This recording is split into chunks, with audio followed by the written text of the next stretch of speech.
He came for peace, but found only hell. Life's fragility hides in details no one notices, like dandelions sprouting solitary amidst the cold city asphalt.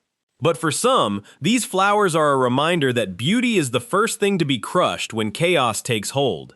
In a place where time seems to hold no dominion, restless hands betray the impatience of one who wields the power to change the world. Without the key, all effort is in vain. So whispers the man known only as Kronos to the void, his gaze lost in horizons mere mortals could never comprehend, as the fate of nations is decided with a single thought. And what of the nectar's capture, he questions, as if speaking of a divine resource beyond his grasp. The board is being set, and the Society of Seven Stars already moves its pieces with a precision bordering on absolute cruelty. Zeus observes, imposing, questioning whether other powers like Gaia and Salome will merely watch the spectacle in absolute silence. The air between them is thick, charged with the weight of secrets that could scorch the sky if revealed all at once. But Kronos' answer is cold as ice. No matter what they do, the plans are already in motion. Zeus maintains his unwavering demeanor, but the tension in his eyes betrays that what is to come will spare no one. Sacrifices are inevitable for those who wish to achieve greatness, and the trail of destruction is merely the price of evolution. Meanwhile, the world beneath them remains ignorant, focused on its own routine, oblivious to the shadow that grows with each passing second. The boot descends relentlessly, crushing the life that tried to bloom in the cracks, a clear symbol that empathy died long ago. Suddenly, the scene shifts to the visceral horror of a reality many preferred to forget, where the scent of gunpowder is law. Zeus reflects on the folly of those who seek ideals in a world that only respects brute force and bloodshed. Kronos advances through the ashes, a god walking among the ruins of a civilization he himself helped condemn to eternal fire. Flames lick the walls, consuming the memories of those who dared to stand in the way of this force of nature that knows no mercy. Family photos, records of genuine happiness, are now mere fuel for the fire that purifies Ken's past. Smiling faces, frozen in time, are the last proof that the protagonist once had something worth fighting for. But reality tears through the illusion with the brutality of steel, and blood stains the purity of those memories irreversibly and cruelly. A weapon is gripped with the firmness of one who has taken countless lives, the decision to kill made even before the finger touches the trigger. The sound of the shot echoes like thunder, announcing that the time for peace is over, and the reckoning will be bloody. A woman screams in despair, seeing the man she loves fallen, life draining onto the floor while justice seems a distant dream. Yanagimoto is wounded, his body crying out for rest, but the pride in his eyes shines brighter than the pain consuming him. It is then that he appears, Yugo Mizukami, the ruthless executive of the Society of Seven Stars, the monster who accepts nothing less than submission. Mizukami smiles, a gesture carrying more threat than any words, reveling in his position as hunter before his defenseless prey. I wanted to resolve this peacefully, he says, but his actions tell a completely different story of violence and total domination. The wounded man grinds his teeth, cursing the name of the bastard who destroyed everything he built with such effort and sweat. Mizukami remains unfazed. To him, people are just resources, commodities that can be discarded if they no longer serve the organization's purpose. Yanagimoto's gaze is a promise of vengeance, even as he knows this might be his last breath before the executioner. The scene cuts to the battlefield, where a masked figure moves through the shadows with the grace of a predator. Surrounded by soldiers armed to the teeth, the solitary warrior shows no fear, only a chilling calm that freezes the souls of his enemies. They know who he is. They fear the name that echoes in the nightmares of armies. The legendary Yasha is among them today. "Fire!" shouts the commander, and metal flies towards the target, tearing through the air in a deadly symphony of destruction and death. But what they face is no ordinary man. It is a force of nature that defies physics and human reason itself.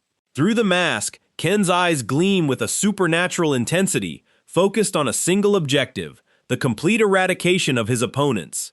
He sees the world in slow motion, every bullet, every enemy movement mapped by an instinct forged in hell. In a blink of an eye, he vanishes, reappearing in the center of enemy forces like a demon just freed from its chains. A knife gleams under the light of explosions, an extension of Ken's arm seeking the vital point of anyone who dares to face him.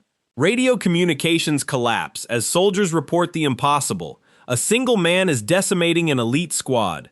"He's a skill user," someone screams in panic, realizing too late they've entered a fight they could never win. Ken responds not with words, but with the lethal efficiency of a master who has perfected the art of killing in 1,000 wars. He races along the walls, defying gravity, as crossfire illuminates his trail of continuous, ceaseless destruction. Metal groans and the ground trembles, but the masked warrior continues his advance, unstoppable as an avalanche devouring everything in its path. Every strike is calculated to inflict maximum damage, every movement a painful lesson that death has a face. Suddenly, an impact throws him back, the brute force of a counterattack compelling him to use every ounce of his strength. Blood splatters, but the pain only seems to fuel the flame burning within him, awakening something even more dangerous and primal. His hands glow with a strange energy, a sign that the skin change process is reaching its dramatic peak. The soldiers retreat, terror etched on their faces as they realize they are no longer fighting a common, mortal human. An explosion of power erupts from Ken, tearing reality around him and transforming the battlefield into an apocalyptic scenario. The air distorts, and the pressure crushes the lungs of those nearby as Yasha's true power is revealed. His eyes shift color, a mutation signaling that the predator has reached its final form, ready to devour anyone left standing. The final confrontation is inevitable, a clash of wills where only the strongest, or the cruelest, will emerge alive. He seizes the enemy's neck with a force that could crush steel, his eyes locked on the soul of the one who betrayed him. The weapon clatters to the ground, a useless object, before the war deity Ken has become in the heat of that bloody battle. "Is that all you've got?" he seems to ask with the silence, as chaos settles beneath his victorious feet. But the battle leaves scars, not just on the body, but on the mind of those who live to tell the tale of the dead. Others emerge from the shadows, allies or new enemies, observing the monster's awakening with a mixture of respect and pure terror. Yasha is coming. The warning echoes among the survivors like a death sentence no one can avoid or escape. He moves like a phantom, a legend refusing to die, always advancing toward the heart of the enemy conspiracy. Each step echoes like thunder, each breath a reminder that the time of the guilty is rapidly approaching its definitive end. The conflict escalates, violence becoming a language everyone understands, but no one speaks as fluently as Ken. Blood and gunpowder mix in a deadly ballet, where the only rule is to survive at any cost, no matter what. He feels the weight of his own existence, the loneliness of being the only one who can see the truth behind the lies. "He's in stage 2!" someone screams, and panic becomes absolute, for they know nothing can stop this biological evolution. Ken's fury is a boundless storm, sweeping away everything the Seven-Star Society tried to hide. He tears through the air with a speed human eyes cannot follow, leaving only trails of light and death behind. Deja vu hits him like a punch. He's seen this kind of destruction before, and he knows exactly how it ends. A blinding light consumes the scene, a sign that something has fundamentally changed in the essence of the warrior Ken once was. Mystical figures observe from afar, commenting on the destiny of the boy who may become the key to unlock the portal. Gaia and her followers debate whether he will be able to bear the weight of the world or be crushed by his own power. Time skips, and Ken now stares into nothingness as the plane slices through the clouds toward Japan, his homeland. The weight of returning is heavier than any physical wound, and the world around him seems to spin in a dizzying maelstrom. Dizziness pursues him, a constant reminder that his body is no longer the same after the skin-shedding process. A dream? No, it was definitely part of my memory, he thinks, as his reflection in the window reveals an exhausted man. He wonders what ki truly means, and a bad premonition tightens in his chest like an omen of imminent disaster. His hands tremble slightly, a sign that the power he wields is unstable and demands a high price from his sanity. Upon arrival, he visits an old hideout, a place filled with dust and memories of a life that seems to belong to someone else. He came here with his father as a child, a time when the world seemed simple and danger was just fantasy. But now, the hideout exudes a sinister vibe, as if evil had settled there during his prolonged and painful absence. He walks carefully, each step echoing in the void, searching for something that can give meaning to the current chaos. Ken finds an old cell phone, a link to the past he hoped he would never have to reactivate or confront again. His fingers hesitate over the device, the fear of what he might find there almost paralyzing for the unshakable warrior. The charging seems to last an eternity, the screen glowing in the dim light like a window to a world he left behind. And then, the first notification appears. "Where are you? What are you doing? At least tell us you're safe," the message reads. Ken's blood runs cold as he realizes something terrible happened while he was away, fighting on distant, bloody battlefields. The messages pile up, each one a nail in the coffin of his peace of mind, revealing the tragedy that struck his family. The truth is crushing. The people he loved were hunted like animals while he wasn't there to protect them from evil. A man in a suit watches from afar, a specter from the past who seems to laugh at the pain Ken is feeling now. The world around him begins to crumble, reality distorting under the weight of a sadness that transforms into pure hatred. He reads the final words, "Your uncle and aunt have passed away, and May, she's also mysteriously missing." The family photo, once a symbol of unity, is now a painful reminder of everything he lost forever. May's face smiles at him through the cracked screen, a promise of innocence shattered by the cruelty of the real world. Ken falls to his knees, the ground beneath him seeming to give way as a cry of agony dies in his dry, bitter throat. He remembers the happy moments, her voice, how he swore nothing bad would happen as long as he was alive. But he failed. The great Yasha, the God-Slayer, couldn't save the people who mattered most in his empty life. Tears of blood stream down his face, washing away the grime of war but unable to erase the stain of guilt in his heart. He seeks comfort in alcohol, trying to drown out the voices accusing him of cowardice and neglect in the cold night's silence. The bottle is his only companion as he sinks into a sea of despair and hatred, waiting for the end to come soon. But the end never comes. Only darkness and a burning desire to make those who caused this pay with every drop of their blood. He becomes a shadow of himself, a drunken beggar sitting on the ground, hiding the monster that is about to awaken. The world keeps spinning, indifferent to his pain, but Ken knows that the calm is merely the prelude to a devastating storm. He feels their presence, the eyes watching him, waiting for the right moment to deliver the final blow to the fallen hero. But they don't understand that a man who has lost everything is the most dangerous being to ever walk the face of the earth. Ken screams to the heavens, a sound carrying all his fury and promise of retribution against the cruel fate that betrayed him. His nails dig into the earth, tearing up grass and drawing blood, as the power within him seeks a violent and definitive release. The ground cracks under his pressure, the physical manifestation of a power that should not belong to any common mortal human being. He will find them. He will hunt down every member of the Society of Seven Stars until the world is cleansed of their rot. The nightmare is only beginning for those who dared to touch what was his, for the ghost has returned to collect the debt. Ken's face is transformed, the mark of his skin shedding pulsing on his skin like a living, lethal war tattoo. His eyes glow with a sinful red, the color of the vengeance he is about to serve to all his enemies. Nothing can stop him now. The hunt has begun, and blood will be the only currency he accepts from his targets.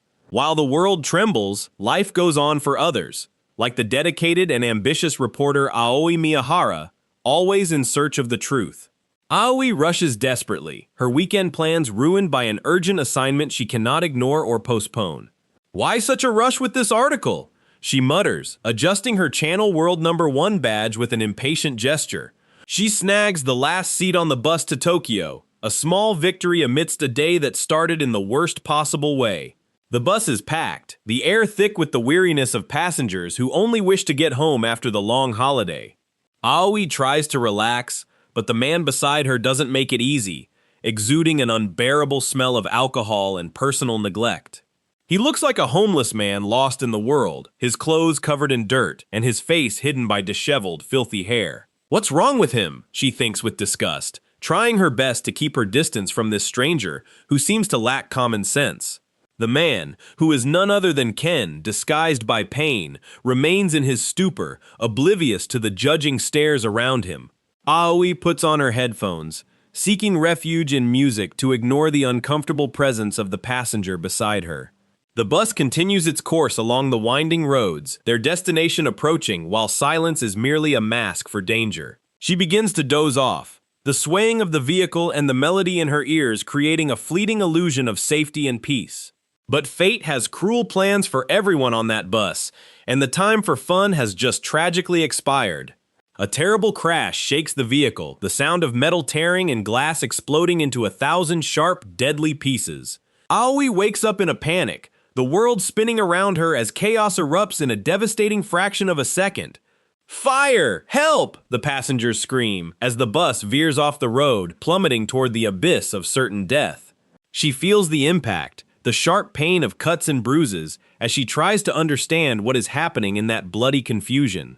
Blood stains the interior of the vehicle, mixing with shards of glass that gleam under the weak, flickering emergency lights. Bodies are scattered, life draining from many who, moments before, were merely planning their joyful return home.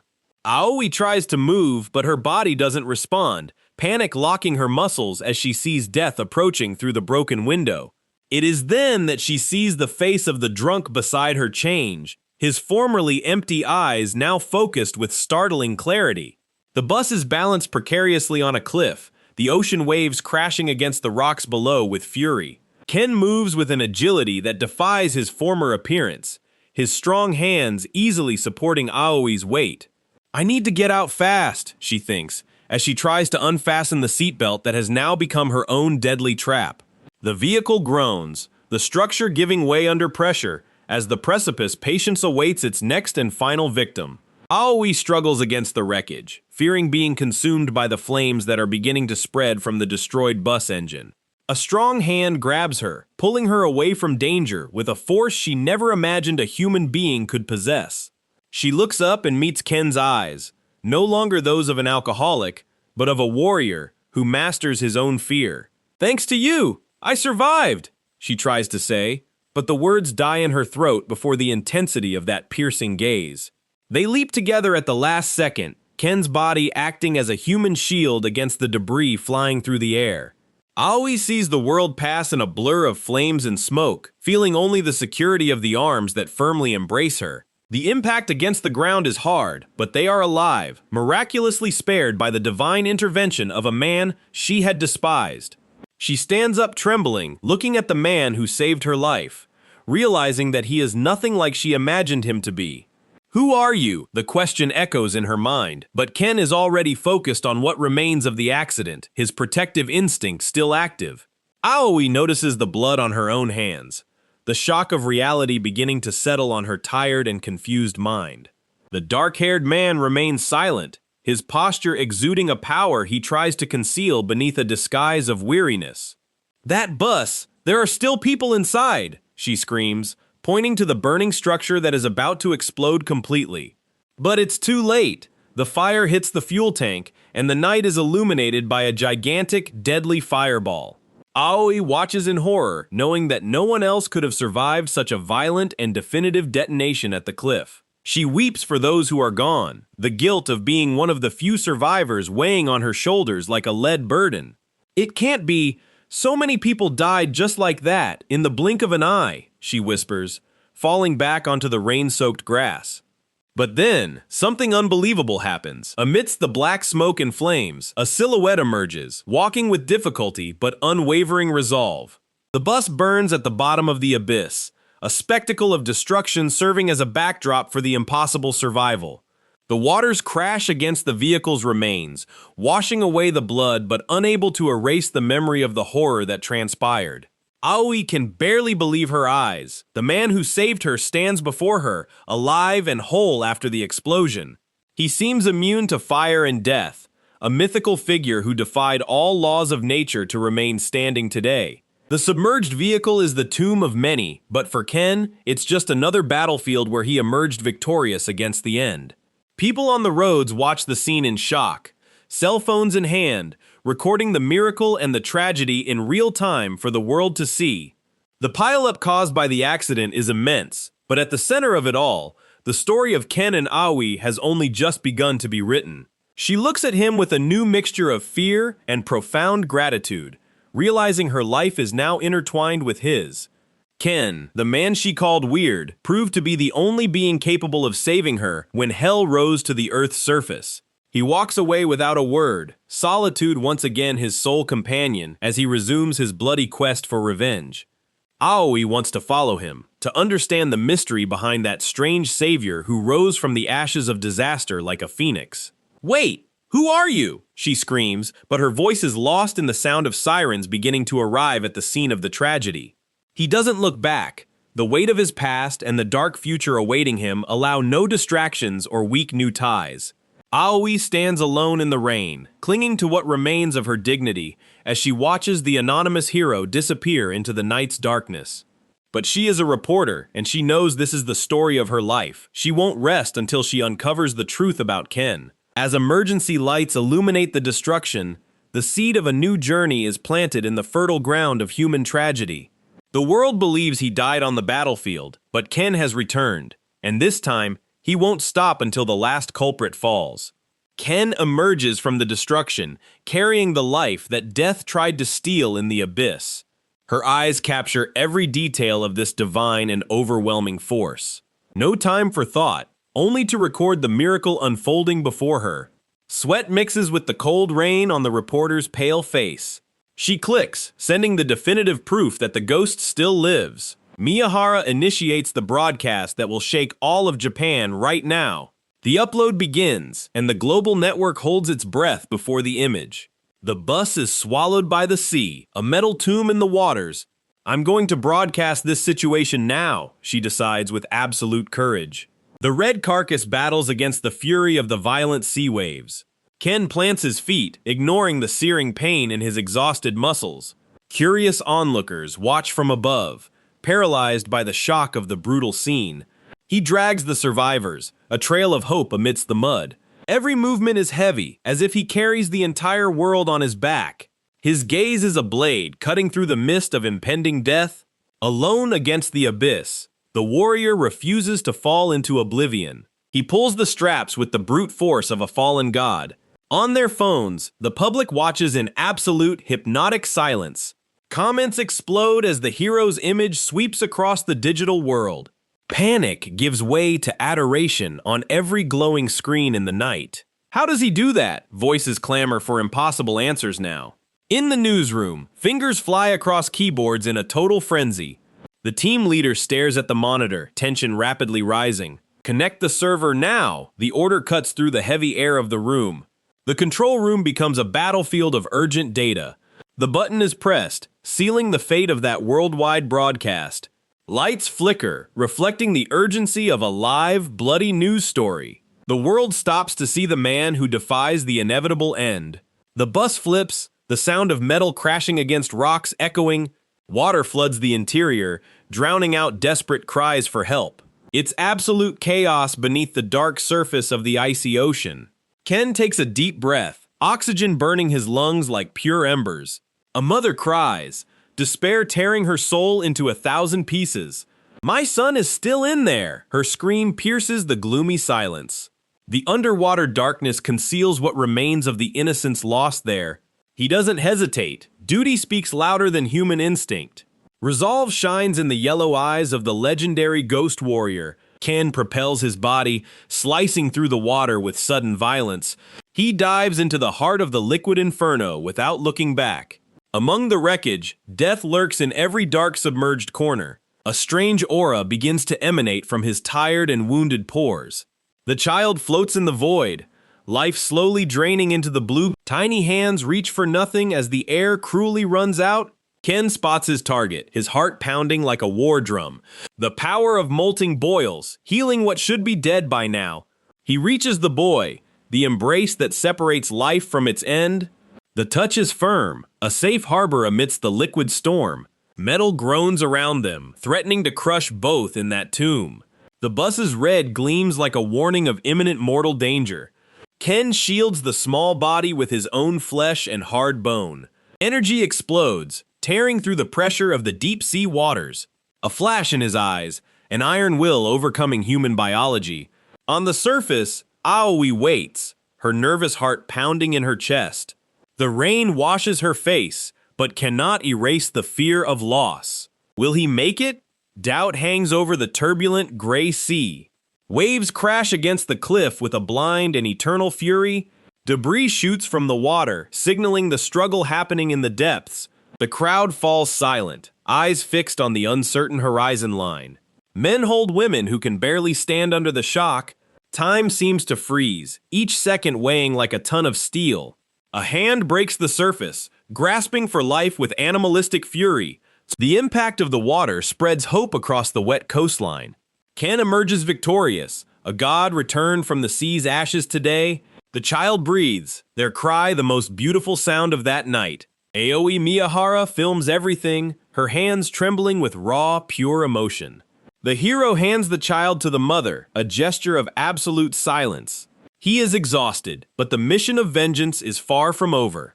Sirens finally echo, the cavalry arriving for the belated aftermath. Ken steps away from the light, returning to the comfort of eternal shadows. Police and paramedics take control of the remaining chaos at the scene. Unanswered questions begin to circulate among officers and reporters. Where is the man who saved everyone? No one sees him disappear. Survivors tremble on the rocks, marked by terror and gratitude. They look out to sea, searching for the savior who vanished quickly. The mystery of the citizen hero is born in that exact moment of glory. The legend begins to be written in the streets, and on social media, Miyahara returns to the newsroom with the visual treasure in hand. Her eyes gleam with the ambition of one who holds the news. The boss stares at the screen, realizing the world has changed forever. We need his identity. The human hunt is now official and global. The reporter knows destiny has bound her to that strange warrior.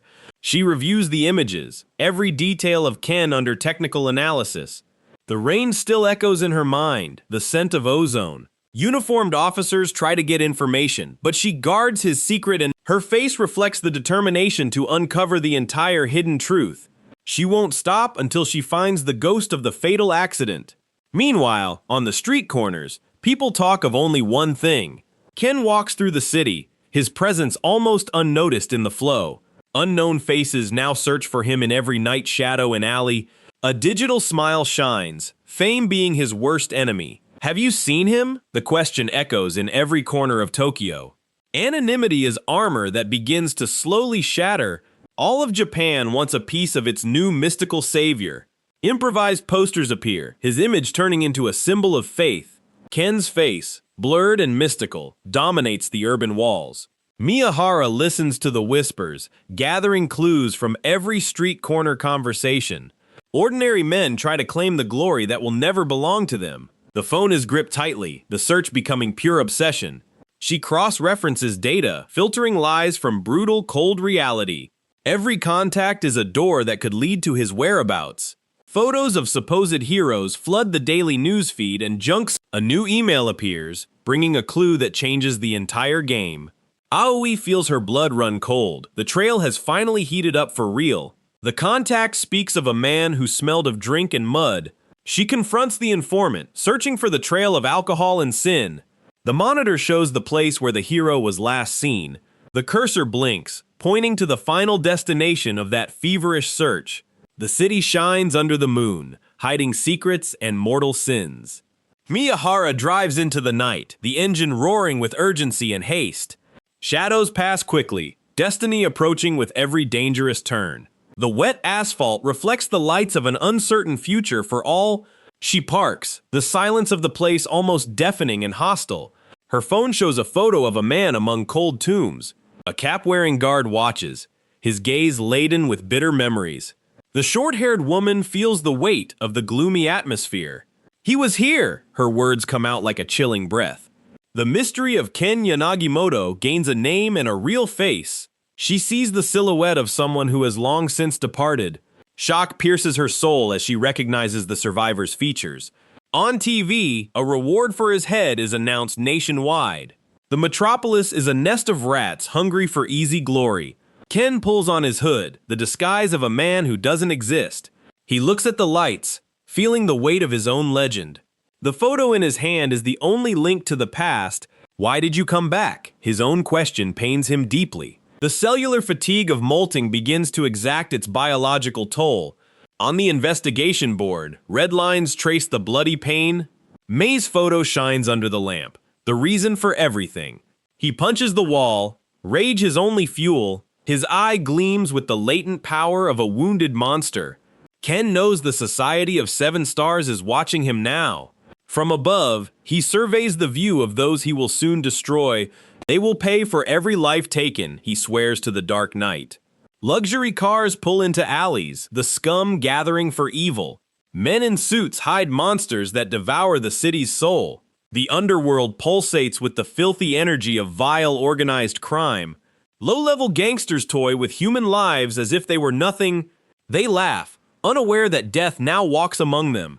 Arrogance is the first step into the grave he digs. A young woman lies defenseless, drugged and humiliated by cowards, without honor. Her eyes search for help that the world has always brutally denied. Consciousness flees, leaving only terror in its slow wake. The thug approaches, the rotten breath of pure, dry evil. He believes he holds the power, but fate disagrees now.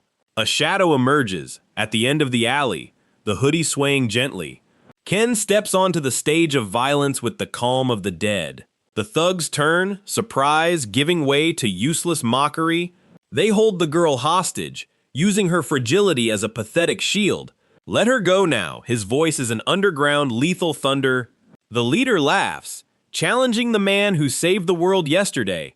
You and what army? The taunt is his last sane utterance. The first blow is invisible, a quick snap of breaking bone. Pain explodes across the gangster's face, hot blood gushing. Ken advances relentlessly, each step a sentence of eternal agony. The suit is stained with the failure of his filthy cowardice. They try to react, but his speed is supernatural and divine. The hood hides the fury of a warrior returned from hell. Another body flies against the metal.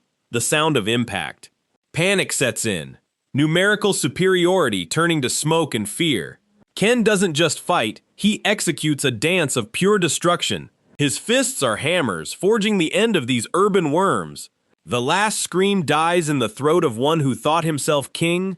The alley becomes a graveyard of men who forgot fear. Fallen bodies, the gang's dignity scattered across the dirty, cold ground. He breathes, vapor escaping his mouth amidst the drizzle. This was just the beginning, he whispers to the complicit shadows. The bald gangster's gaze reflects the terror of seeing God. He attempts one last charge, the knife gleaming in the vague darkness. Ken doesn't even move, CQC instinct acting on its own. His icy gaze fixates on the enemy. Death has already decided everything. The final impact cracks the concrete and the aggressors will. It's self-defense, right? Ken smiles as the world trembles beneath him. The impact causes the asphalt to give way, sending a tremor that the thugs feel to their very souls, while the leader watches, paralyzed with fear. Another piece of society's trash rises, screaming orders no one dares to follow, as blood drips from his trembling fingers. Ken grabs the aggressor's head and slams it against the ground with such violence that the sound of breaking bones echoes through the alley. He spins his body, using the momentum to hurl the next opponent against the metal boxes, clearing the path with icy fury. The gangsters fly like dry leaves in a storm, unable to offer any real resistance against that monster in human form. Ken is a blur of movement and destruction, each blow definitively and painfully ending a criminal career under the streetlights. Two men attempt a desperate charge, but Ken's perception is on another level, anticipating each attack before it even begins. He doesn't just fight for survival. He fights to purge the scum that infests the city's dark corners with their filthy arrogance. Smoke and dust mingle with the hot breath of those who know death is now just a step away. The scene is one of total devastation, scattered bodies, groans of agony, and the heavy silence of those who just witnessed a unilateral massacre. Ken walks up to the man in the black jacket, who stumbles backward, realizing that his underworld authority is utterly worthless here. Luxury cars gleam in the distance, but they bring no aid, serving only as a backdrop to the monumental failure of these criminals who once fancied themselves kings. A man in a gray suit emerges from the gloom, trying to maintain his dignity as he smokes a cigarette that visibly trembles between his pallid, fear-stricken lips. He stares at Ken, trying to process how a single civilian could dismantle an entire operation in a matter of a few bloody minutes of combat. Ken's feet stop before the car, his shadow stretching across the asphalt like the scythe of a starving reaper. The man in the suit and tie tries to speak, but the words die in his dry throat as he feels Ken's murderous intent. Ken looks back and sees the trail of destruction, the gang leader fallen to the ground, surrounded by the wreckage of his paper empire. "Did you truly think your father's power would protect you from me?" Ken's voice is an icy whisper that cuts through the air. He approaches the fallen man, who now begs for a life he himself never hesitated to snatch from weaker individuals. Ken pulls back his hood, revealing a gaze that no longer belongs to the world of the living, but to the hell from which he returned. The panicked man tries to crawl away, but the weight of Ken's presence pins him to the ground like an insect. Ken lifts him by the collar of his expensive suit, ignoring the futile protests and empty threats the coward continues to desperately babble. Unknown faces watch from the shadows, knowing that the established order of Tokyo's underworld has just been shattered by a ghost from the past. The suit is now stained with mud and failure, reflecting the fall of those who believe themselves above the law and morality itself. Ken observes the men standing in the distance, but his focus is entirely on the worm he holds, with colossal and absolute strength. Yosuke Maeda, the parliamentarian's son, grinds his teeth in a pathetic attempt to regain control he never truly possessed. He tries to reach for a broken bottle on the ground, an act of desperation that Ken observes with a contempt that stings more than any blow. "Just die!" shouts the criminal playboy, but his hand is intercepted before it can even come close to harming the hero. Ken's silhouette dominates Yosuke's field of vision, who now realizes the scale of the mistake he made by crossing his path. The world seems to slow down for Ken, his combat instincts processing every variable of that crime scene with terrifying divine clarity. He strikes Yosuke in the solar plexus, a dry blow that expels all the air and arrogance from the corrupt political heir's lungs. The boy doubles over, coughing blood and regret, while Ken observes him with the indifference of someone stepping on a cockroach in their path. Every movement of Ken's is laden with the weight of the lives these monsters destroyed in the name of pleasure and dirty profit. Yosuke falls onto the remnants of his own debauchery, his dignity forever lost amidst the puddles of water and blood in the alley. Ken remains standing, a solitary, monumental figure, surrounded by the bodies of those who dared to defy the justice he now personifies. His gaze fixes on the horizon, where the city lights shine, indifferent to the necessary violence that just unfolded in that forgotten place. A car tries to accelerate towards Ken, the engine roaring like a wounded animal attempting one last, futile charge. The driver's eyes are bloodshot with fear, knowing that what stands before him is not an easy target, but a predator. Ken doesn't even move. At the last second, he dodges with supernatural agility, letting the vehicle crash violently into the cargo containers. The impact is dull and heavy, twisted metal flying everywhere as chaos refuses to grant respite to the defeated. Ken walks through the rubble, his body emanating an aura of power that makes the very air seem thick and hard to breathe. He reaches the car's occupant and pulls him from the wreckage with the ease of someone opening a common, disposable paper package. Suddenly, Ken's eyes glow with an intense yellow hue, signaling that the molting process is reaching a new peak.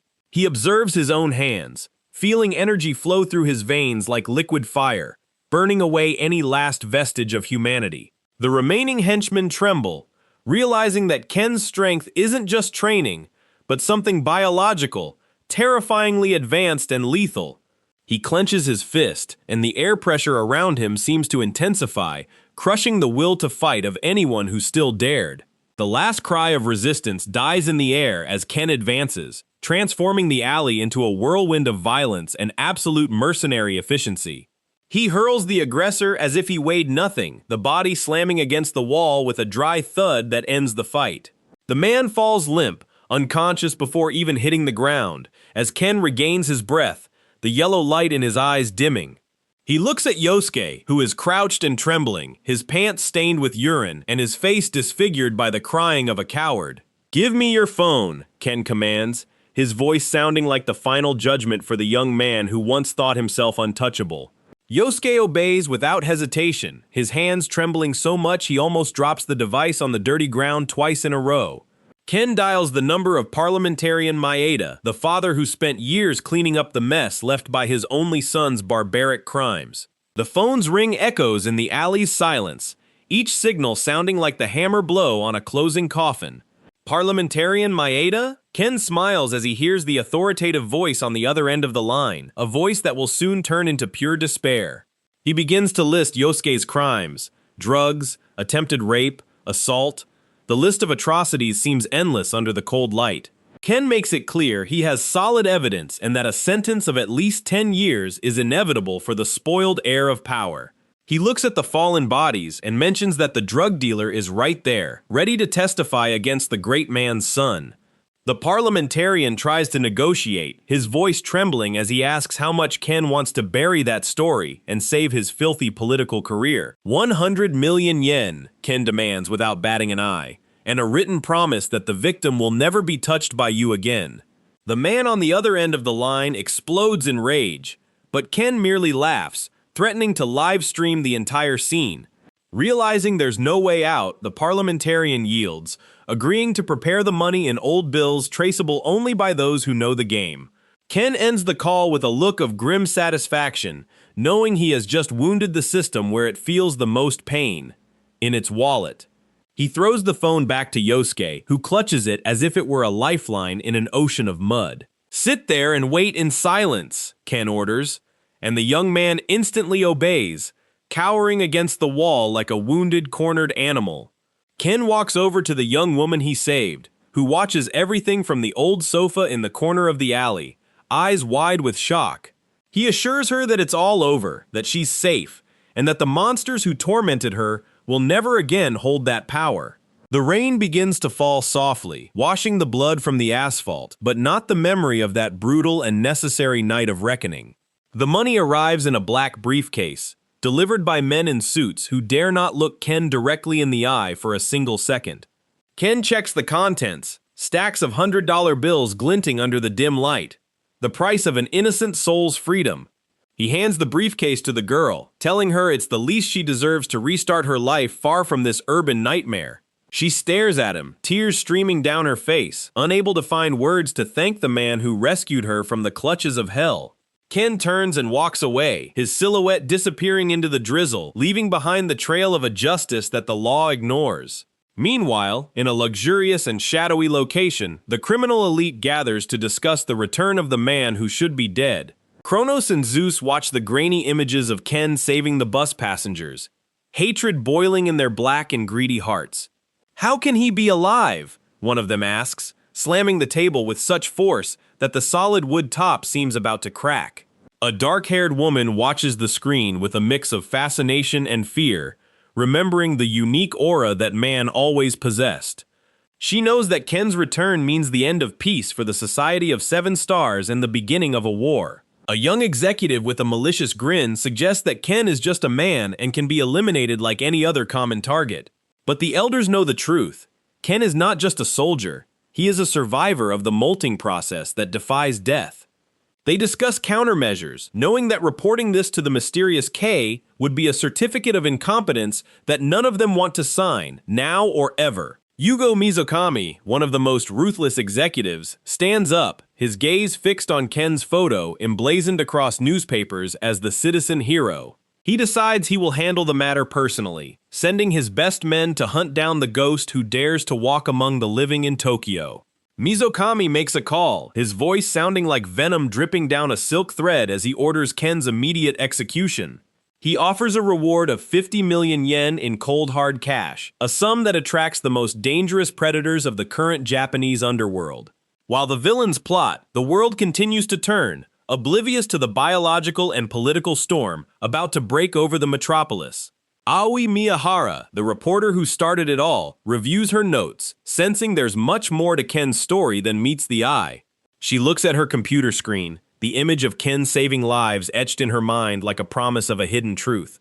Aoi decides she needs to find him, not just for an interview, but to understand how one man can possess such immense strength and such profound loneliness. She discovers Ken's address, a search that pushes her to the limits of legality and personal safety in such a dangerous world.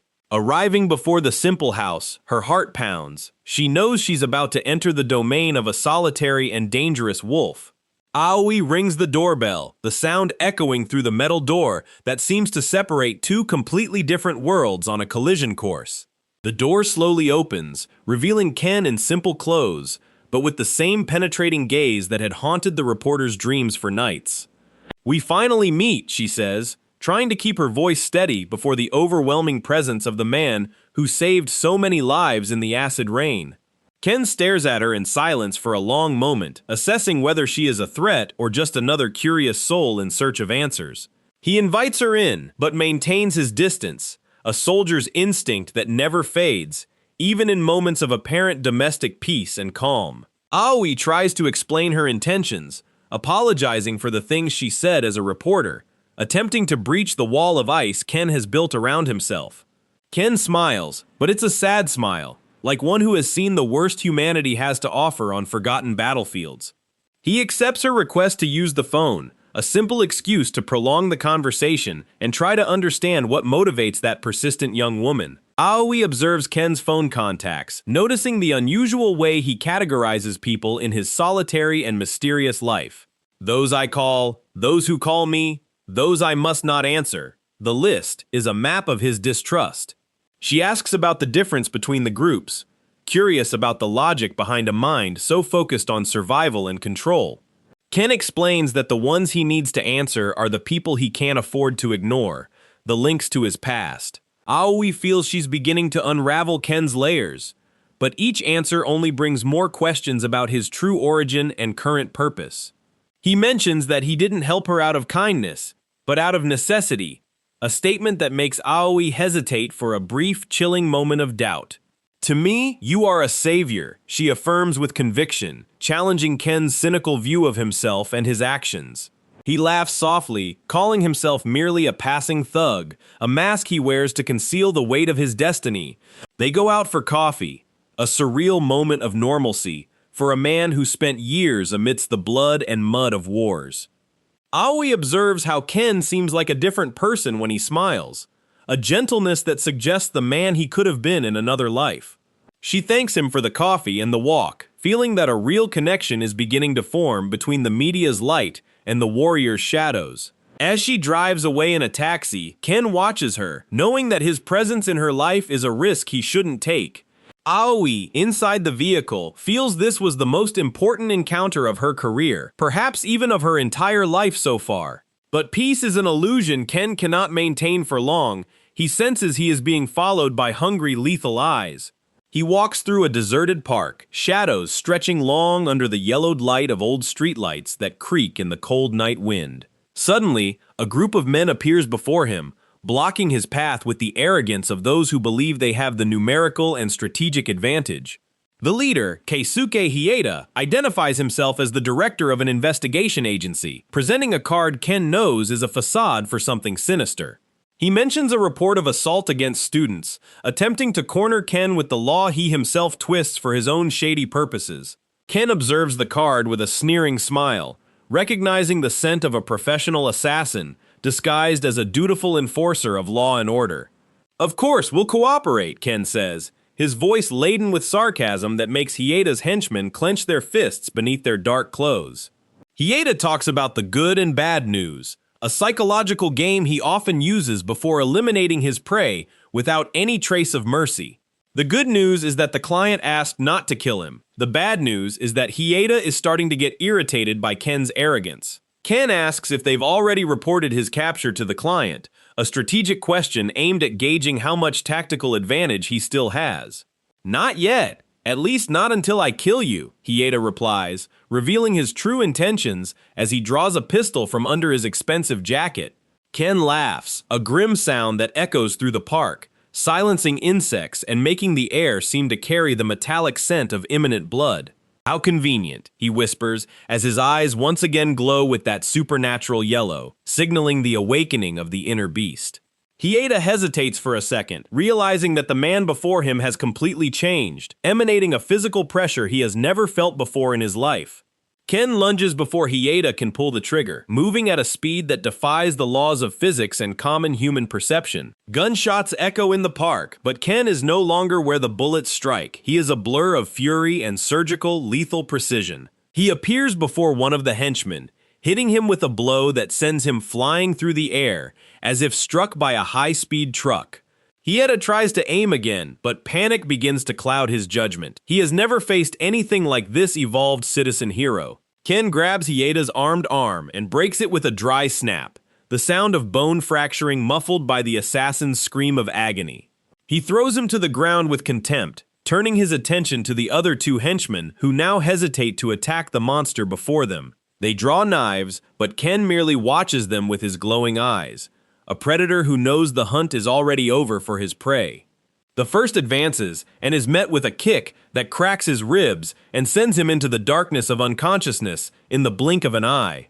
The second attempts a desperate lunge, but Ken grabs his hand and twists it until the metal clatters to the asphalt with a final metallic ring. He strikes the man's face with his elbow, ending the fight with an efficiency that makes the park seem like a graveyard of failed ambitions. Ken stops before Hieda, who crawls on the ground, his face contorted by pain and absolute disbelief at what he has just witnessed. "Tell your client the ghost is coming home," Ken orders, his voice like thunder before the final storm. He walks out of the park, leaving behind the wreckage of Mizukami's elite squad, a clear message for the Society of Seven Stars. Ken looks at the blood-stained business card on the ground, remembering every face of those who tried to erase him from existence in the past. He knows this is just the beginning, and that the true monsters are still hidden on their thrones of crystal and sin. The yellow glow in his eyes fades, leaving only the cold determination of a man who has nothing left to lose in this world. Ken walks through the deserted streets, his mind already plotting the next step to dismantle the conspiracy surrounding the molting process. Every step he takes brings the city closer to the definitive reckoning, a promise he made to himself and to the dead. The streetlight reflects on his face, marking the scars of battles that the civilized world will never truly comprehend or forgive. He is the citizen hero to the masses, but to his enemies, he is the nightmare that refuses to die and be forgotten. Meanwhile, reporter Aoi reviews the coffee photos, unaware that the man she spoke with just survived another assassination attempt. She feels that Ken's life is like an abyss, and she is about to jump into it without any parachute or guarantee of return. Parliamentarian Maeda receives news of Hieda's failure and feels the cold of death creeping up his spine, realizing the fatal error. The Society of Seven Stars realizes they can no longer underestimate the return of Yanagimoto Ken, the man who defied fate itself. Kronos convenes an emergency meeting, the shadows of the boardroom hiding the faces of those who govern the dark Japan. They know Ken's molting is different, an evolution they have been unable to replicate in any of their other biological experiments. The hunt has now changed. They are no longer hunting Ken, they are trying to survive the fury he is about to unleash.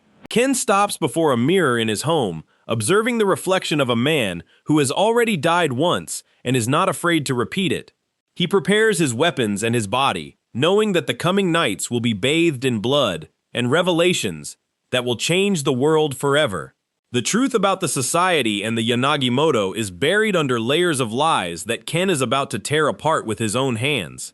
He gazes at an old photograph, the only link to who he once was before the battlefield and the transformation. Rage ignites anew in his chest, an engine of hatred propelling him through constant physical and mental pain and exhaustion. Ken knows Mei is still out there, a pawn in a game far grander than either of them could have initially imagined. He won't stop until every star is extinguished from Tokyo's sky, one by one, until only darkness remains. Destiny is sealed, and the gears of vengeance begin to turn with a metallic clang that echoes through the structures of power. Ken steps out into the night once more, a shadow among shadows, ready to strike at the heart of the conspiracy that tried to destroy him in the past. With every shadow he crosses, the tension mounts, a premonition of a battle that will define the future of human evolution and morality. His senses are honed to the extreme, every heartbeat of his enemies sounding like a war drum in his trained ears. The city throbs with the foul energy of crime, but Ken is the antibody the social organism never saw coming to heal the wound. He observes the Seven Stars Corporation building, a monument to arrogance that he has sworn to tear down brick by brick, life for lost life. Ken's gaze is a death sentence for those who hide behind titles and fortunes built upon the suffering of others. He quickens his pace, the rain falling once more as if the sky itself is weeping in anticipation of the bloodshed that is now to come. There's no turning back, the path is drawn in red, and Ken walks it with the absolute calm of one who has already accepted his end. The world will soon witness the true power of a man who returned from hell with but one goal, the total destruction of his tormentors. The city lights gleam on the glass buildings, reflecting the image of a warrior who has become a living legend and an unstoppable threat. Ken enters the building, the journey to the heart of darkness finally beginning, and what happens next will change everything we know. As death looms over him in the deserted park, Ken doesn't hesitate. Every move is a lesson in calculated brutality. The asphalt receives the surrendered body of one who thought himself the hunter. I have good news and bad news for you, Ken's voice cuts through the air. The fallen man begs for mercy with his eyes, but Ken seeks no forgiveness, he seeks absolute answers. He draws his weapon, the coldness in his face, proving that human life there is worth very little. Blood stains the ground, a bloody warning of the fate reserved for those who cross the ghost's path. Hieda trembles, realizing he's not dealing with a mere man, but with a monster returned from the depths of hell. Ken cocks his revolver, the metallic sound echoing like a funeral bell over the red puddles. I won't kill you, he says calmly, but the tone suggests a fate far worse than death. His finger slowly tightens on the trigger, the tension draining any trace of courage from the surrendered enemy. It's a psychological game where Ken holds all the cards and the necessary brute force. I'll count to 3. What will you do now? The streetlight flickers, a silent witness to the oppression. Hieda is broken, physically and mentally, thrown to the ground like disposable trash by the society itself. He tries to negotiate, offering fortune and silence, but Ken focuses only on the apex of the power pyramid. The outstretched hand doesn't seek help. It demands surrender. Give me the phone. Now, without hesitation. Ken knows the digital trail is the map to his tormentors. Hieda's eye widens, the terror of betrayal, battling against the most basic instinct for survival. The pressure mounts. Ken accepts no hesitation or excuses. Cold sweat trickles down the suited man's face, who begins to describe the untouchable reach of the Seven Stars. They control the media, politics, and the shadows. Thousands of cameras watch every breath of the city. Mountains of gold fund an impunity that seems absolute. Even the president is just a pawn on their board. Ken listens to it all with icy, cutting disdain, for earthly power doesn't intimidate one who has already faced the abyss. Hieda mentions Yugo Mizokami as a sacred shield, but Ken only tightens the noose, indifferent to the threat. He's crouched, his weapon ready to clean up the filth that insists on hiding behind luxurious titles.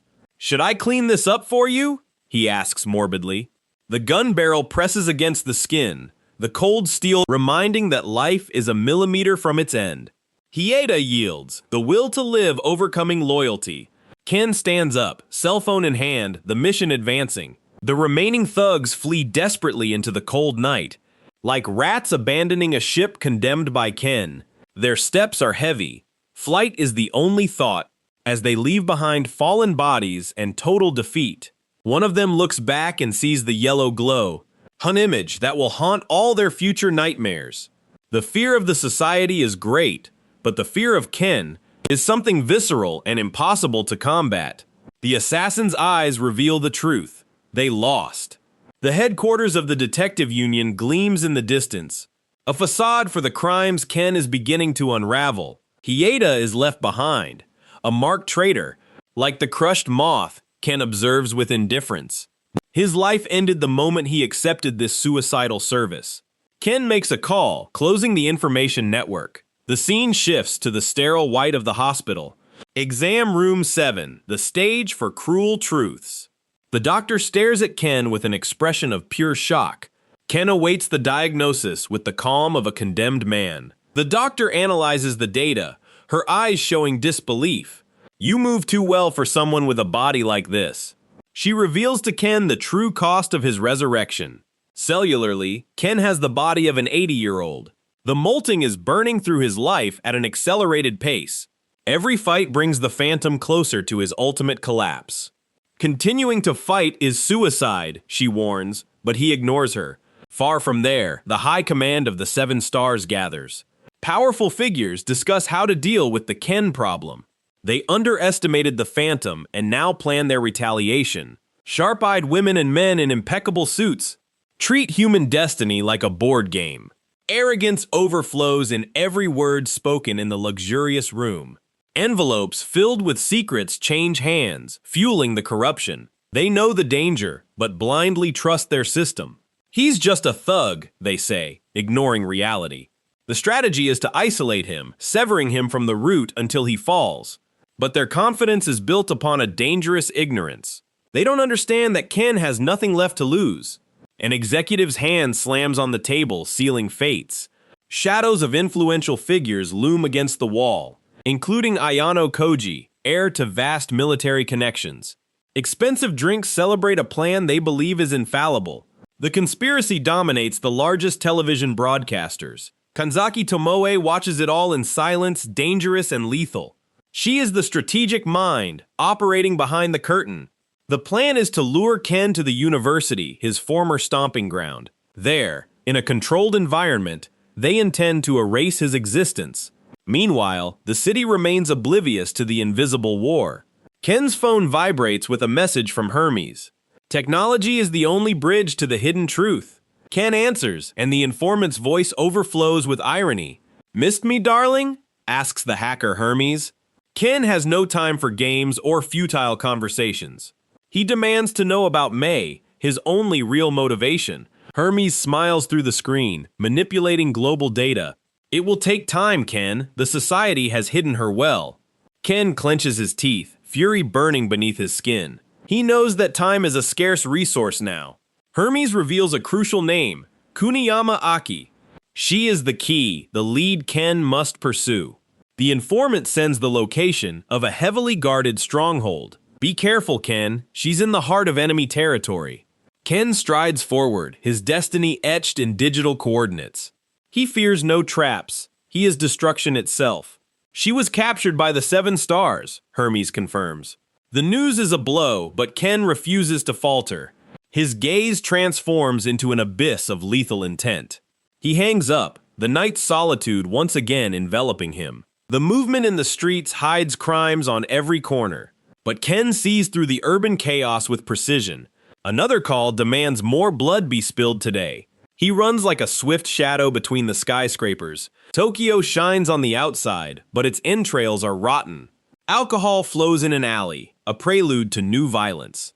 Men surround a woman. Cowardice is the rule here. They laugh, feeling like masters of the situation and the victim. One of them humiliates the young woman with brutal gestures and laughter.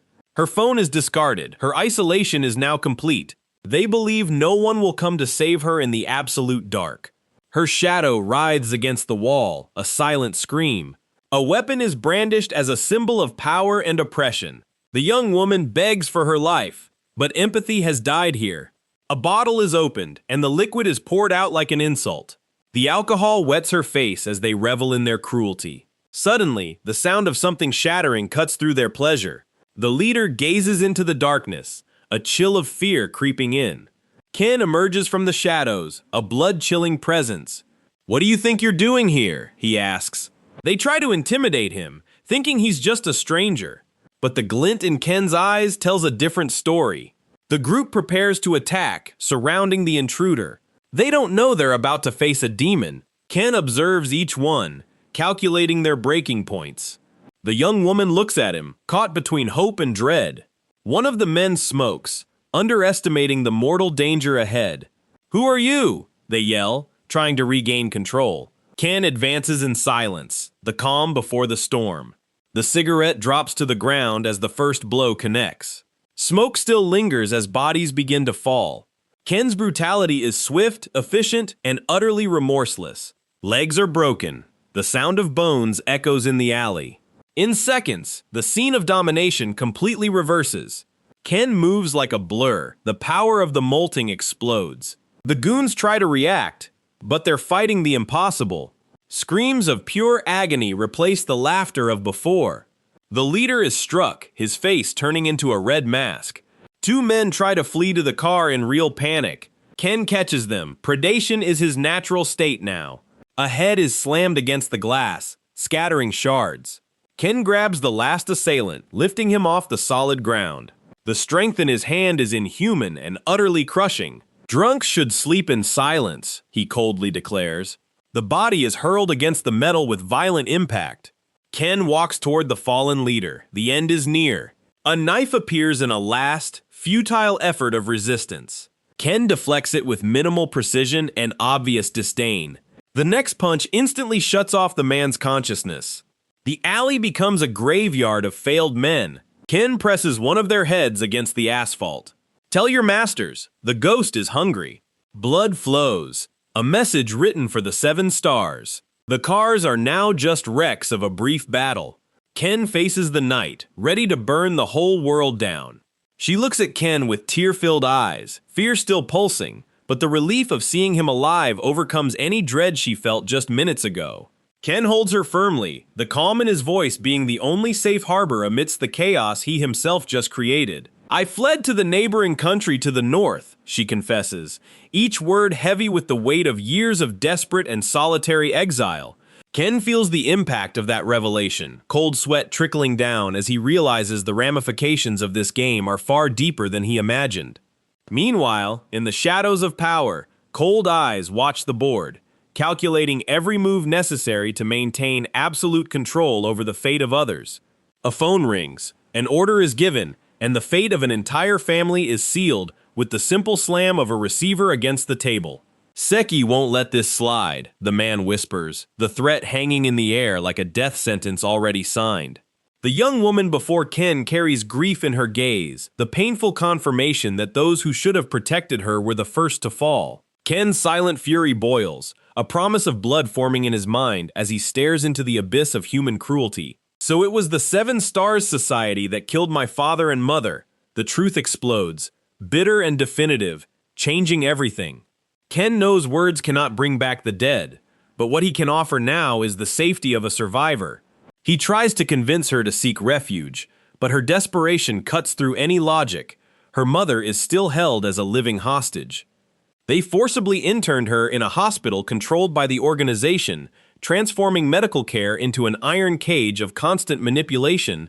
Ken closes his eyes for a second, processing the extent of the rot, and when he opens them, a deadly determination shines within. I understand. But someday, I promise, he says, and the weight of that promise echoes through the alley like an oath sworn before ancient gods.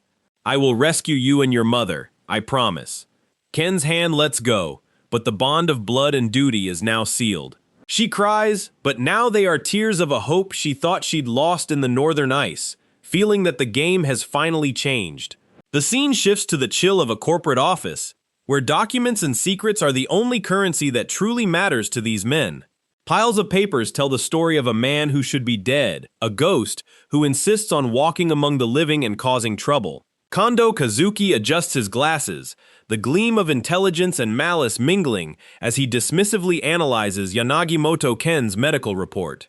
I will deal with this Ken before he recovers, he declares, his voice devoid of any empathy, focused only on the efficiency of elimination.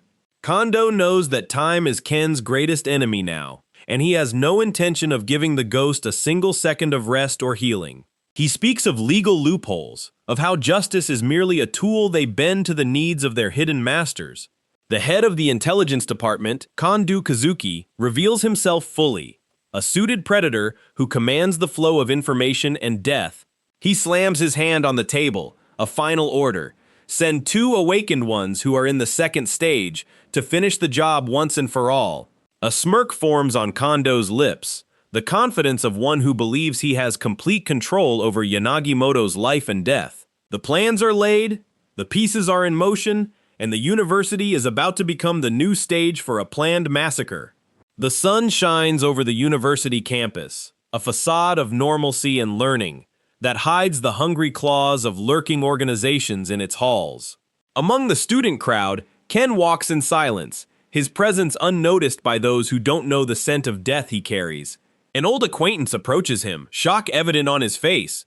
"I thought you were dead, you bastard!" The exclamation cuts through the air. Ken reacts with his usual coldness, the chibi mode of his indifference being the only answer to the exaggerated drama of his former colleague.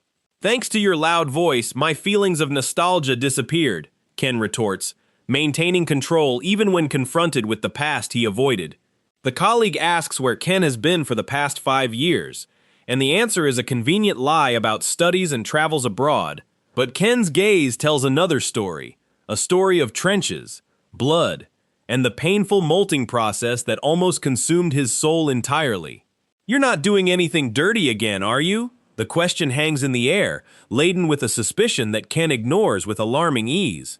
Ken's mind travels to what he calls dirt, memories of retaliation and violence that he executes with the precision of a surgeon.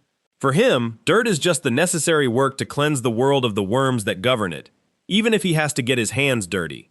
Suddenly, the atmosphere in the corridor shifts, the crowd parting to make way for a group exuding a dark foreign authority. They walk like owners of the place, their dark clothes and grim faces marking the territory they've conquered through intimidation and force. Ken observes with assessing eyes, noting every tactical detail as the Paradise Group parades its arrogance before ordinary, defenseless students. "Who are these guys?" Ken asks, and the answer reveals the new world order that has taken over even educational institutions. They are students from the North, but the term student is merely a disguise for agents and spies seeking something far more valuable. Oil has been replaced by a new generation of energy called Energy Pack, capable of pushing the human body beyond all limits. Japan, as the developer of this technology, has become the center of an invisible war, inundated by awakened individuals seeking control of this new divine power. Underworld organizations move their pieces on the world map, and the university is just a microcosm of this global dispute for supremacy and biological evolution. Tattooed hands and ambitious glances meet in closed rooms, deciding the future of nations while drinking the finest wine, indifferent to human suffering. They are spies disguised as cultural exchange students, infiltrating the depths of society to harvest the fruits of a technology that doesn't belong to them. Ken listens to the explanation with growing disdain, realizing that the mafia now wears university uniforms to hide their sharp, venomous claws. They created a duel as an arbitrary rule, the colleague explains, showing how brute force replaced law and order within the campus. The Student Self-Governance Committee, which should have been the highest authority, lost all its power, becoming merely a shadow of its former self. Ken sighs. Bureaucracy and others' weakness always irritated him, especially when they prevent him from pursuing his path with the efficiency he demands. "Hey, you're in the way," a coarse voice interrupts his thoughts, and a giant stands before him, exuding a cheap, obvious threat. The man glares down at him, the confidence of someone who has never faced a true demon shining in his small, lifeless eyes. Ken doesn't even flinch, his icy gaze fixed on the aggressor, as he gives the simplest, most direct order possible. "Get out of here." The atmosphere instantly freezes, the tension between the two men drawing the eyes of everyone around, who await the start of bloodshed. Ken steps firmly, each movement calculated for a lethal response should the brute decide to test his luck against the ghost. Another young man approaches, noting that Ken is no ordinary opponent, that there is something deeply wrong and dangerous in the aura of that stranger. "I've never seen your face before. It seems you're underestimating Hanrang." The provocation comes with a gleam in his eyes that Ken knows well. The punch comes fast, an explosive attack designed to break Ken's resistance and reassert the faction's dominance over the university territory, but Ken dodges with an economy of movement that borders on the supernatural, leaving the aggressor to punch empty air as retaliation prepares itself. "Didn't they teach you in Paradise to keep your mouth shut?" The shout of fury echoes, but Ken is already on another level of consciousness. Amidst the confusion, Zhang Chuxia observes everything from afar, her imposing presence and red eyes marking her as the true predator of that environment. She questions if Hanrang is planning to upset the balance of power, her eyes fixed on Ken's figure, which defies the logic of this place. Zhang Chuxia from Paradise, The name echoes in Ken's mind as he gauges the strength of the woman who leads the most powerful faction on campus. Ken holds his ground, hands in his pockets and a relaxed posture, a living insult to all those who consider themselves masters of truth and strength. "It seems you don't care about your life," the aggressor snarls, but the truth is, Ken has already died once and holds no fear of the dark. What's wrong with him? Does he know me? The thought crosses Ken's mind as he notices Zhang Qiuxia's fixed, unsettling gaze. She walks towards him, the crowd parting like the sea before Moses, the sound of her footsteps the only audible thing in the corridor. "He's nothing, after all. You can only watch as you're eaten alive," she murmurs, a verdict from one who sees the world as a food chain. Zhang Qiuxia walks past Ken, her disdain as sharp as a blade, mentally labeling him as nothing more than disposable trash. Ken merely watches her leave, the sound of her footsteps fading as he processes the level of corruption and power that has infested this school. Suddenly, a cry for help cuts through the air, and a young man rushes towards them in absolute panic. "Sensei, are you all right?" It's Tachibana Iori, the president of the Self-Governance Committee, arriving late and exhausted, the perfect image of helplessness before the established chaos. He apologizes profusely, his breathless apologies the only sound in a corridor Ken has just transformed into a psychological battleground. Ken's colleague tries to calm the young president, but Iori's shame is evident. He feels like a leader devoid of authority and purpose. Iori confesses that the committee has become an organization in name only, an empty shell that can no longer protect its own students. Ken cleans his ear with indifference, Iori's litany of weakness sounding like an irritating noise he'd rather not have to hear. But Iori insists, looking at Ken with eyes full of desperate hope. "Please, take care of us, Advisor Yanagimoto-senpai." Shock etches itself onto Ken's face, his chibi mode revealing his utter confusion at a title he never asked for, nor even wished to accept. "Yes, I'll do my Ken begins to say, but the word best dies in his throat at the sheer bizarre nature of the situation he's found himself in. Ken's colleague laughs at the situation, admitting he brought an incredible person to be the advisor, using Ken's reputation as a shield. Ken grabs him by the collar, comic and real fury mixing. "How dare you trick me, you bastard!" The yell echoes through the corridors. But Ken's question is serious. Are you sure you're different from these gangs? He wants to know if there's anything worth saving there. Ken stares at Iori, asking if he will maintain his humility even after regaining the authority he so desires, and misses. "We would change, for sure," Iori murmurs, determination beginning to shine through his initial shyness and weakness. "I will definitely change." Iori's cry is an oath, a sign that Ken might have found a seed of worth in that rotten place. Ken watches the young man walk away, Iori's promise to even use the advisor as a stepping stone to clean up the school, bringing a rare smile to Ken's face. "I will make this rotten school something I can be proud of," Iori says, and Ken feels that, for the first time, he has found someone with courage. Night falls over the university, and Ken relaxes on a hill, watching the city lights while sipping coffee, feeling the weight of another's charisma. "You've got quite a lot of charisma, huh?" he comments, acknowledging that Iori's willpower is something he respects, even if he doesn't openly admit it. Iori smiles, saying that for a president, alcohol tolerance is the most important thing, a light joke that breaks the ice of that night. But then, the tone of the conversation shifts to something darker, a question Iori had held onto ever since they met. "How did you meet that terrifying K-sensei?" The question makes time stop for an instant in Yanagimoto Ken's mind. Memories flood Ken's vision, a flashback of pain, blood, and overwhelming superiority he faced in the distant past. He sees himself on the floor, gasping, blood seeping onto the cold tile as an imposing figure stares down at him with absolute disdain. "Have you always been so proud of bullying the weak?" The sensei's voice echoes like thunder, a lesson in humility written with steel fists. Bodies of other students are scattered across the floor, defeated by the colossal strength of a man who tolerates no tyranny from petty cowards. "It seems you've been overestimating yourself," the sensei says, and Ken feels every fiber of his being tremble before that overwhelming divine presence.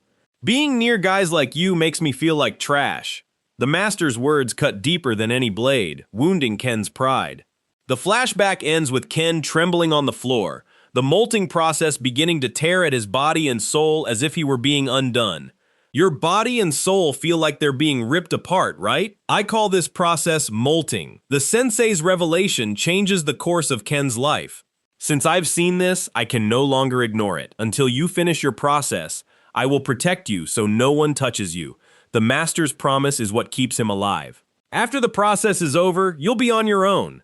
The sensei's final lesson echoes, marking the end of his tutelage and the beginning of his solitary journey. Ken returns to reality, staring at the night city with a melancholy he rarely allows himself to feel, remembering who he once was. In the office, he reviews the medical report, confirmation that he and his master passed through the same biological hell and survived to tell the tale. Kondo Kazuki observes the same report in his room, the sadistic smile of one who believes he has found Yanagimoto Ken's breaking point. Yanagimoto Ken? That's a name I'll personally erase. He decides, ambition glinting in his eyes through the cold lenses of his glasses. Kondo's tactical board is full of target photos, including Zhang Qiuxia and other faction leaders, showing that no one is safe in his game. The next day dawns clear at the university, but the storm is already brewing backstage, waiting for just the right trigger to explode into violence. Ken's colleague complains of a hangover, human weakness contrasting with the unnatural vitality that molting granted Yanagimoto's body. They discuss Ken's acceptance of the advisor position, his colleague surprised he'd taken on something that places him so directly in the crossfire. Ken admits it wasn't for the dorm or the money, but because he felt Iori's true feelings, something rare in that snake pit. I'm the type who can tell when someone is lying, Ken asserts, his battlefield experience being the best lie detector imaginable. He recalls a woman's laughter, a memory of sincerity he treasures amidst so many betrayals and shadows of the past. I like people who don't pretend to be someone they're not, he confesses, a code of conduct he strictly adheres to in his new life. His colleague agrees, noting that such people are rare in this era of masks and energy packs that corrupt human essence to the core. Suddenly, hurried footsteps approach, and a familiar voice calls out for Ken, shattering their moment of reflection with chaotic, urgent energy. Yanagimoto-san! The shout makes Ken's colleague spit out his water in shock, the surprise of seeing a reporter there too much for his nerves. It's Aoi Miyahara, the persistent reporter, appearing with a bright smile and a determination Ken has already learned to both respect and fear. Ken's colleague enters a state of comical panic, while Aoi ignores everything else to focus on Yanagimoto, celebrating the coincidence of their unexpected encounter. He's toying with my feelings, the colleague mutters, feeling like a pawn in Ken's game, while Aoi radiates 200% honesty. Ken asks what Aoi is doing at the university, and she reveals she came to interview a student about the campus's internal political situation. She heard rumors about the growth of powerful organizations within the university and wants to expose the truth to the outside world. Aoi explains that the university, being the best in the country, attracts external influences like bees to a honeypot, most of them harmful and dangerous. She came to see with her own eyes how bad the situation truly is, but so far, no one has agreed to be interviewed for fear of retaliation. No one wants to talk. Aoi says disheartened, but her surprise at seeing Ken still alive and walking freely is what truly shocks her. She fears returning to the office empty-handed and facing her boss's wrath, a mundane concern Ken finds almost amusing given the gravity of this place. Ken decides to help her, offering information about the true players on this university chessboard so she won't leave empty-handed. He points to his colleague, revealing that despite his appearance, he is one of the university's professors and knows a great deal about the behind-the-scenes power plays. The colleague tries to maintain a facade of superiority, but Ken exposes him without ceremony, forcing him to collaborate with Aoi Miyahara's investigation. They sit down to talk, and the truth begins to emerge. The factions aren't just cultural exchange groups, they are arms of international mafias. They are supported by powerful organizations seeking the energy pack and technological supremacy through infiltration and systematic theft. But there's an exception, Ken's colleague says, introducing a new variable into the game that could change the entire local power dynamic. They are called the Fluorescentai, a faction that hasn't caused problems and doesn't seem to be supported by anyone external. So far, they aren't strong, but strangely, they're quite famous. The description sharpens Ken's curiosity, and Aoi's determination to investigate further. The colleague warns that this is the extent of his knowledge and strongly advises Aoi not to try interviewing the other factions, as it would be suicide. Aoi asks if she's being inconvenient or tactless, but Ken reassures her, knowing that her curiosity is what makes her a valuable ally. It's just because you're an outsider, so you're being ignored by the wolves who control this place. Ken explains the cruel reality of the university. Aoi thanks him for the information, but her mind is already working on the next step, the next question that could bring down the Seven Stars Empire. Ken's colleague bids farewell with a good job sign, fleeing from the responsibility and imminent danger he knows surrounds Yanagimoto Ken. He's a kind person, right? Aoi asks, and Ken's answer is a maybe, laden with doubt and deep ingrained cynicism. Aoi decides to keep trying, her persistence being her greatest strength and, at the same time, her greatest weakness in that hostile and deadly environment. Ken stares at her seriously, giving a final warning she mustn't ignore if she wants to see the sun rise tomorrow. Look around campus all you want, but please, never leave my side. The intensity of Ken's gaze makes Aoi's heart race, a mix of fear and something deeper. She reacts with a start and a hurried yes, realizing that Ken's protection is the only thing keeping her breathing in that nest of hungry snakes. Aoi runs through the campus, the image of fleeting, dangerous joy surrounded by flowers that hide poisonous thorns and lethal traps. Where is that bastard reporter? A cold, sharp voice emerges from the shadows, revealing that Aoi's investigation has already attracted the wrong kind of attention. They heard she's been sniffing around and decided it's time to nip the problem in the bud before she uncovers what she shouldn't. Is she someone who would support the student committee, perhaps? The question comes laden with visceral hatred for anyone who challenges their authority. The Hanrang man appears, his face twisted into a mask of absolute fury as he locates his target among the innocent students. Ken senses the movement, his predator instincts screaming that an attack is imminent and that Aoi is in immediate, mortal danger. This person is an outsider. She's basically like a pest that needs to be eliminated. The aggressor decides, clenching his fist with murderous intent. Ken acts in a blur of speed, pulling Aoi close, just as the attack explodes toward the spot where she had been. The impact of splintering wood and Aoi's scream of terror marked the beginning of a new battle Ken hadn't intended to fight so soon, but one he won't avoid.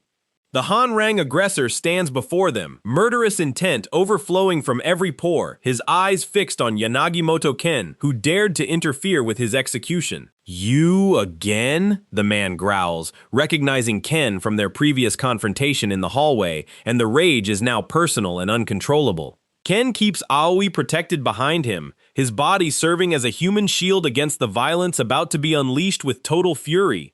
Other faction members appear, surrounding the pair and transforming the university courtyard into a death ring under the autumn sun.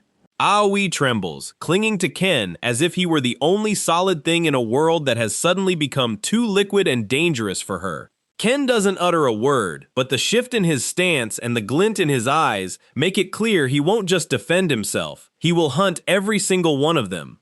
"You chose the wrong day to cross my path," Ken thinks, the molting's energy beginning to vibrate beneath his skin, ready to be unleashed. The Hanrang leader lunges with a roar, a brutal attack aimed at crushing Ken's skull with a single blow of pure brutality and hatred. But Ken is faster, a precise counterattack striking the aggressor's vital point, forcing him to retreat with a cry of agony that echoes across the entire campus. The crowd of students watches in horror, seeing the university's facade of peace crumble before a violence they never imagined possible there.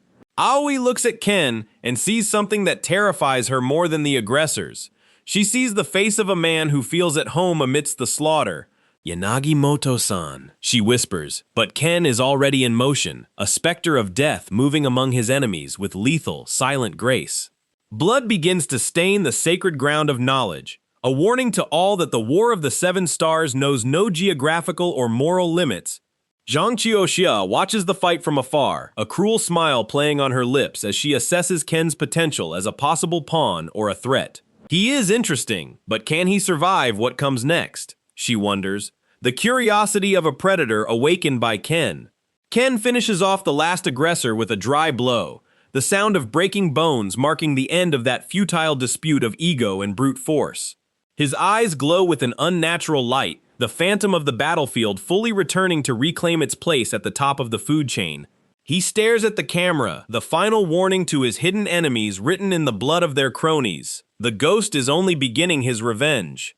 The white-haired elder lunges forward, a brutal attack meant to end the discussion right then and there, but her warning cry dies in her throat at the counselor's silent reaction.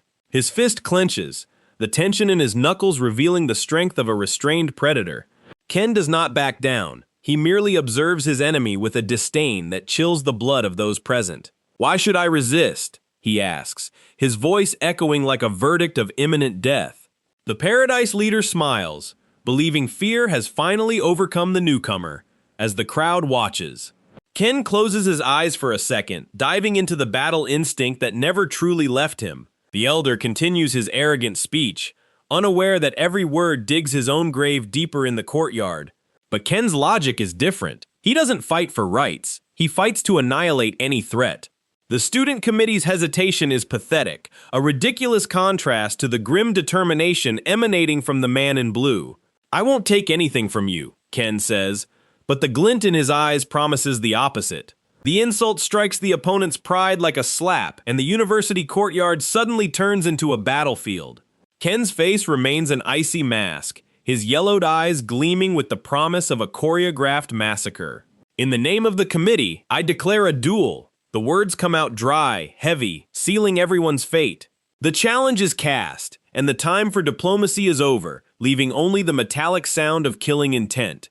Yanagimoto Ken stands center stage, a ghost returned from the battlefield to collect debts. Somewhere, a notebook records every movement, every detail of a man who should no longer be alive. The pen scratches the paper with urgency, trying to capture the essence of a monster disguised as an ordinary student on campus. Who is this man who became a counselor out of nowhere? The question burns in the mind of those watching from afar. Ken knows curious eyes follow him, but he no longer cares for discretion or rules.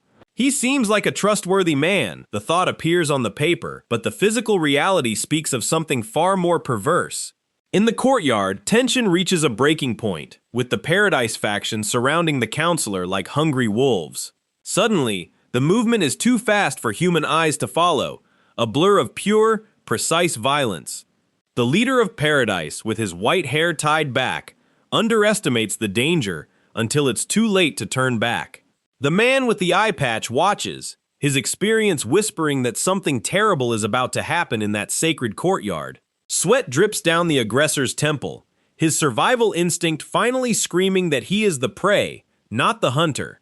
Ken gives no chances. Every step he takes is calculated to destabilize the balance of an organization that deemed itself untouchable. "Stop pretending you're strong." Ken's remark tears through their arrogance as if it were thin paper. Rage explodes on the leader's face, but Ken is already one step ahead in the macabre dance of death. A young student watches in horror, trapped by the crowd, seeing the civilized world crumble before his wide eyes. Fear is palpable, an acidic scent filling the air as Paradise's thugs tighten their siege. Hands hold him tight, but the true terror doesn't come from them, it comes from the man smiling in the center. Ken stares at the group, his physical presence growing until it suffocates any hope of a diplomatic or peaceful exit today. A long-haired woman watches from the shadows, assessing the destructive potential of the one they call the ghost of the past. The captured youth trembles, sensing that the violence to come will change the university forever, irrevocably. Sunlight reflects on the asphalt, but the atmosphere is one of an endless night, where only force reigns. The men advance with roars, but Ken barely moves, his posture a silent invitation to their own disaster. The close-up on his face reveals the dark satisfaction of someone who has finally found a reason to unleash his inner restraints. The first blow is thrown, a move that should shatter Ken's skull, but the impact finds only air. Despair begins to grip the aggressors as they realize they are trying to hit a lethal, vengeful smoke. Ken reappears among them, a specter dispensing sentences in the form of dry blows and shattering bones. There's no effort in his movements, just a military efficiency that turns the university courtyard into an open-air slaughterhouse. The young man watches it all, his mind unable to process the speed with which Ken dismantles his opponents one by one. Blood splatters on the concrete, a crimson warning to anyone who dares cross the path of the man in blue. Ken grabs the next one, the strength of his fingers leaving deep marks in the flesh even before the final impact. A man in a white shirt tries to intervene, but his fate was already sealed the moment he raised his hand. The fall is hard, the sound of impact echoing through the university buildings like a solitary thunderclap on a clear day. Ken's fist connects with surgical precision, shutting down the aggressor's consciousness before he even hits the cold ground. The crowd recoils, shock replacing their bloodlust as they realize the abyssal power gap separating them. Is this a duel? Ken seems to ask, as bodies begin to pile up around his feet. The frightened young man is freed by the thug's own terror, as they now only think of how to escape that monster. Another man tries his luck, but Ken meets him with a counterattack that defies the laws of physics and biology. The blue of his shirt is now stained, but Ken's expression remains as clean and focused as before. Next, he says, without needing to speak, only with the fluid movement of one who hunts by pure natural instinct. Even those with glasses, who considered themselves superior intellectuals, now tremble before the brute force they cannot scientifically explain. The white-haired man tries to organize a defense, but his orders fall on deaf ears due to absolute and visceral terror. The woman watches, curiosity giving way to fear as the extent of Ken's power becomes undeniable. The combat escalates, Ken moving like a living storm, dragging away everything too weak to withstand him. Every blow he delivers is a lesson in pain, a reminder that the real world is cruel and merciless. You are just trash. The thought overflows in every movement Ken makes, who doesn't even seem to be sweating now. The leader of Paradise screams in agony as his authority is physically dismantled before his still-breathing subordinates. Ken stares down at him, the shadow of death cast over the asphalt stained by mistakes and baseless arrogance. A close-up on Ken's eyes shows molting is active, an unnatural energy flowing through his veins and muscles. He is no longer just a man, he is the tool of destruction of a secret society turned against itself. The crowd of students watches in a trance, the illusion of university safety dying with every broken bone in the central courtyard.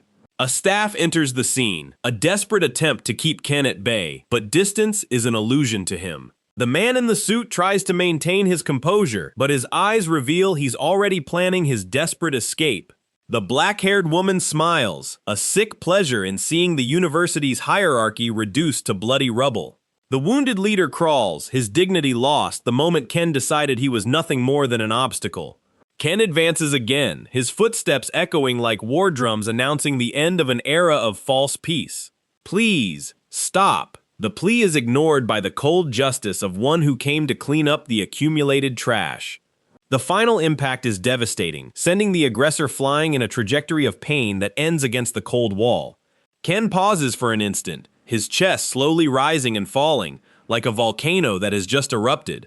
He steps on the fallen opponent, a gesture of absolute dominance that silences any doubt about who rules this place. His hand closes over the prize, physical proof that Paradise has been defeated on its own playing field. Ken looks towards the horizon, the campus seeming too small for the ambition of revenge he carries in his chest. The students retreat as he walks, opening a corridor of fear for the new sovereign of that university's shadows. This was just the beginning, he seems to say to the man observing him hidden behind the building's windows. The blurred image of the young man reflects the state of shock of a generation that has never seen war up close. The close-up on the terrified face is the mirror of the souls of all who witnessed the ghost's awakening in the courtyard today. The victim on the ground is a silent warning, a statue of flesh and bone dedicated to the folly of challenging Ken. The long-haired man grinds his teeth, the humiliation hurting more than the physical wounds Ken brutally inflicted upon him. The crowd disperses like ashes in the wind, no one wanting to be the next to attract the attention of the monster in blue. You'll pay. The wounded whisper is just the last breath of an ego that was mercilessly crushed. Ken doesn't turn, the threat dying in the air before even reaching his ears trained to detect real danger. He kicks the wooden weapon away, a useless toy in the hands of someone without the will to kill. What do you want? The question comes from somewhere, but Ken's answer is only cold silence. The broken wooden weapon lies on the ground, a perfect symbol of the current state of the factions that tried to control Ken. Blood streams across the asphalt, drawing a map of violence that points directly to the top of the Seven Stars Society. Ken wipes his face, the wound merely a combat medal on a body that has already survived utter hell. He stands alone at the center, an island of brutality in a sea of cowardice and shock that has swallowed the entire university. The crowd's murmur slowly returns, but the tone has shifted from curiosity to a respect, born of the purest terror. The frightened youth looks at Ken and sees not a hero, but a force of nature that cannot be contained. The staff is wielded again, but now with the intent of one who knows each strike must be the final blow. Ken braces for the next wave, his neck muscles taut like steel cables about to violently snap. The dread in the youth's eyes is the final testament that the facade of normal student life is over. There's no turning back to the world of classes and exams. Now lessons are taught with blood and real pain. Ken's hand clenches, the blood of others staining his skin like a crimson gauntlet of authority on the battlefield. He charges against the last remnants, each move a sentence to the hospital or worse for anyone who dares to remain. They fall like human dominoes, the kinetic force of Ken's blows tearing through defenses that seemed solid minutes ago. The courtyard becomes a blur of limbs and screams, a symphony of destruction conducted by a maestro who knows no mercy. The focus returns to Ken's hand, the center of all that chaos he created with almost zero effort. More aggressors appear, but they hesitate, their feet faltering on the ground made slippery by the unleashed violence, without any breaks. The massacre continues, a demonstration of CQC that would make veteran generals tremble with envy for its precision and lethality. The man in the dark suit attempts a stealthy approach, but Ken senses him even before he thinks of attacking from behind. Try again. Ken's gaze says it all as he deflects a lethal blow with irritating ease. He retaliates with a headbutt that instantly breaks the enemy's will, leaving only the void of unconsciousness in its place. Now Ken is surrounded again, but fear has changed sides, and he is the one dictating the rhythm of the dance. A young man in blue tries to stand out, but Ken strikes him down as if merely swatting a particularly annoying fly. The impact throws the body against others, creating a human flesh barrier that Ken uses to his own advantage. They ask who he is, but the answer isn't in words, it's in the pain he inflicts without blinking. A man in dark clothes charges with everything he has, but his fate is sealed by an uppercut that lifts him from the ground. I am the nightmare you forgot. Ken's aura seems to scream as he clears the battlefield. His eyes gleam in the darkness that seems to emanate from him, the molting process reaching a new level of physical manifestation. The last ones left standing begin to consider desertion as the only logical option to preserve their own lives. Ken doesn't let them escape. He wants the lesson to be complete, so no one dares question his presence again. He moves among them like a reaper in the field, harvesting each one's arrogance with precise final blows. The young man in blue falls, his face expressing the disbelief of one who thought numbers would overcome supreme skill.